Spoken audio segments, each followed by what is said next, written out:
Memang bersoalan kurban, saya jujur saja selama di Indonesia masih banyak salah pemahaman terhadap kurban. Dan saya pernah berkata, memang Islam kita di Indonesia Islam keturunan. Ya, jadi asal tahu saja ya. Ya, tapi dari segi belajaran, mohon maaf ya kita terlalu jauh terhadap pemahaman. Yang saya maksud, kita melaksanakan sesuatu tapi kita sudah belajar, sudah tahu, bukan hanya asal saya dengar, saya lihat, saya bukan sebatas itu, tapi kita punya dasarnya. Dan ini kelemahan kita, di antaranya kurban. Saya pernah mendengar, bukan malah sering mendengar soal kurban dihitungkan beroran. Jadi keluarga suami istri sama 5 anak berarti jumlah 7, wajib sapi. Kalau kurang daripada itu, atau misal suami istri tidak mampu, boleh ini tahun kurban kambing atas nama suami, tahun depan atas nama istrinya. Ini hal keliru sebenarnya.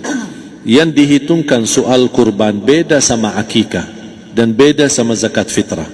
Zakat fitrah sama akikah terhitung beroran.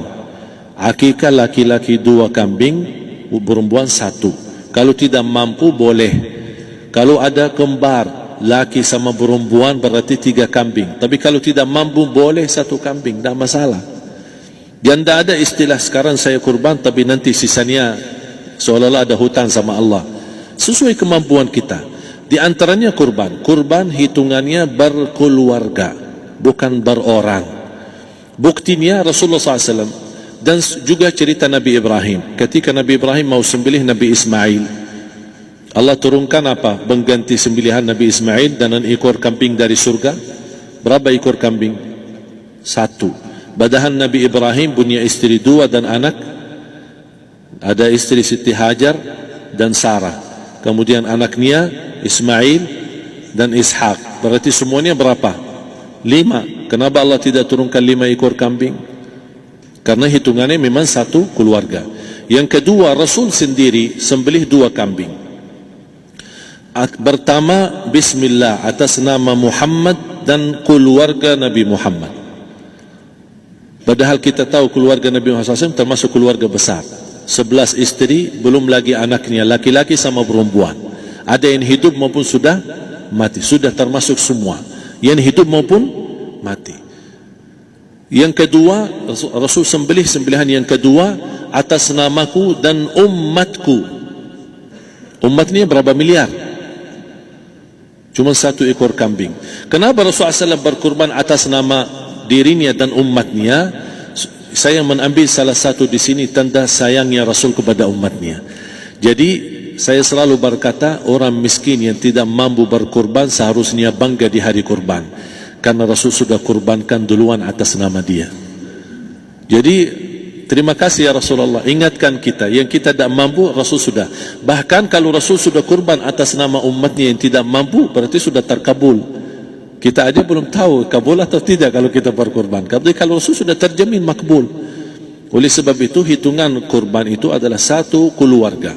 Misal, bapa punya istri, punya anak. Itu kalau mampu sapi silahkan. Mampu 1000 sapi silahkan. Kalau soal kemampuan tidak ada masalah. Tapi kalau soal kewajiban, tidak ada wajib lebih daripada 1 ekor kambing. 1 ekor kambing. Misal, kalau bapa punya istri 4. Misal. Cuman ini misal. Ya. Istrinya 4. Setiap istri anaknya 10. Berarti jumlah berapa? Anak 40, istri 4, berarti 44, sama bapa 45. Wajib 1 ekor kambing saja, cukup untuk semua ini. Tapi kalau soal mampu, ya silahkan. Mau 1000 kambing boleh, mau 1000 sapi boleh. Tidak ada yang melarang kalau soal kemampuan. Dan kalau kita mau sembelih, Bismillah atas namaku dan keluarga. Tidak perlu bawa data-data nama keluarga. Jadi disebutkan tukang sembelihnya dah capek menunggu sambil sebutkan nama-nama. Tidak perlu. Udah Bismillah atas namaku dan keluarga. Termasuk kata atas namaku dan keluarga, termasuk orang tua yang sudah meninggal. Termasuk orang tua yang sudah, karena kita adalah hasil daripada orang tua. Itu sudah termasuk, tidak perlu kita sebutkan. Ada sebagian ulama membolehkan kalau kita mampu, mau khusus kambing atas nama orang tua, tidak masalah kalau kita mampu. Tapi kalau kita tidak mampu, itu sudah termasuk orang tua kita bersama keluarga besar kita. Ini salah satu kenikmatan, dan ini termasuk juga sedekah yang berguna bagi orang yang sudah meninggal di keluarga kita. Wallahu ta'ala. Dan juga masalah panitia, bisa kita mewakili.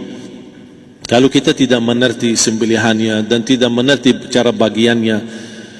Tapi ada satu sunnah yang termasuk kehilangan sunnah ini, adalah banyak yang tidak mau makan dari hasil kurban. Padahal itu sunnah Rasul. Dari akikah boleh makan, dari kurban pun boleh makan. Bahkan sunnah SAW dibagi 3. Sepertiga pertama dihadiahkan. Maksudnya kata dihadiahkan kepada orang kaya. Misal tetangga saya tapi orang kaya, dia bukan miskin, tapi boleh saling hadiah. Karena inti daripada hadiah silaturrahim. Ada keluarga kita termasuk mampu, tapi saya kasih, ini alhamdulillah saya sembelih sapi. Barangkali dia tidak mampu, cuma sembelih kambing. Udah, kita dapat daging kambing, dia dapat daging sapi.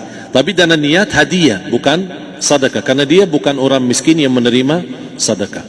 Yang sepertiga yang kedua adalah sedekah. Sedekah itu termasuk orang miskin. Yang ketiga, kita makan sendiri. Bahkan Rasulullah SAW selepas Idul Adha, beda sama Idul Fitri. Sebelum Idul Fitri dia makan kurma, meyakinkan batalan puasa. Tapi kalau Idul Adha tidak makan dan minum sebelum salat, kenapa? Bukan tak berarti tidak boleh. Tapi Rasulullah SAW ingin pertama pembukaannya, buka sarapannya atau makan di pagi harinya selepas Idul Adha adalah dari hasil sembelihan kambing itu atau dari kurban. Jadi kita sebagian sedikit. Tapi kalau kita merasa alhamdulillah rezeki saya banyak di rumah, alhamdulillah banyak ada makanan, mau sedekahin semuanya, semua mau sedekahin, tidak masalah. Tapi yang saya maksud, kenapa tidak kita sekali-kali hidupkan sunnah Rasul? Jadi sebagian, walaupun ada sebagian sedikit lah, buat istilahnya sama sedikit porsi nasi atau apa, karena kita berhak sebagai kita kurbankan lillahi ta'ala, kita berhak menikmati kurban ini yang lillahi ta'ala supaya kita mendapatkan keberkahannya, bukan hanya orang lain. Terus yang kedua ada masalah pembayaran. Kalau kita wakili panitia, boleh kita pesan sama panitia, tolong sedikit dari kurban saya minta buat saya makan. Itu tidak masalah, kita boleh minta. Dan boleh kita wakili, tapi kita tolong ingatkan, tidak boleh pembayaran hasil sembelihan itu dari kulitnya. Ini menjadi salah satu persoalan di Indonesia. Banyak tukang sembelih datang, ketika kita tawarkan untuk sembelih ini, berapa pak? Oh tidak apa-apa, kasih aja kulitnya sama kepalanya. Jangan anda setuju, jangan anda terima. Oh maaf, saya tidak bisa. Bapak berapa ongkos sembelihannya? Kita harus sepakat dulu. Tidak, saya ikhlas, tidak apa-apa, seikhlasnya. Tapi yang penting kepalanya sama kulitnya. Itu aja yang saya minta, yang lain tidak apa-apa. Tidak boleh. Tidak boleh. Kenapa? Karena ini kurban. Kata kurban berarti lillahi ta'ala, bukan untuk jual beli. Kalau kita sudah bayar dari bagian kurban, berarti bukan lillahi ta'ala. Harus kita jaga amalan itu. Tapi bagaimana cara jalan keluarnya? Kita harus sepakat, ijab kabul. Sepakat dulu, Pak, saya udah begini, saya kasih untuk sembelihan 50.000. Bapak setuju? Ya udah setuju. Selesai kan? Sudah sembelih, sudah potong, sudah semua.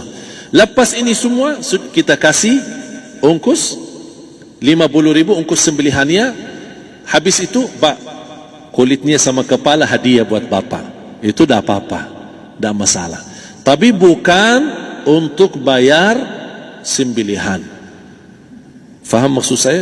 Harus dibedakan supaya jangan sampai amalan kita kurban habis biaya, habis ini malah tidak diterima karena sudah kita bayar sebagian daripada kurban. Saya silahkan bayar apa yang kita sepakati, mau hadiahkan kepada dia karena kita tidak bisa guna. Buat apa yang kita mau gunain kulitnya? Tidak bisa. Tapi mereka, buat mereka lebih berguna, oleh karena itu kita bisa hadiahkan untuk mereka. Bahkan kita bisa juga kasih daging untuk mereka bisa menikmati.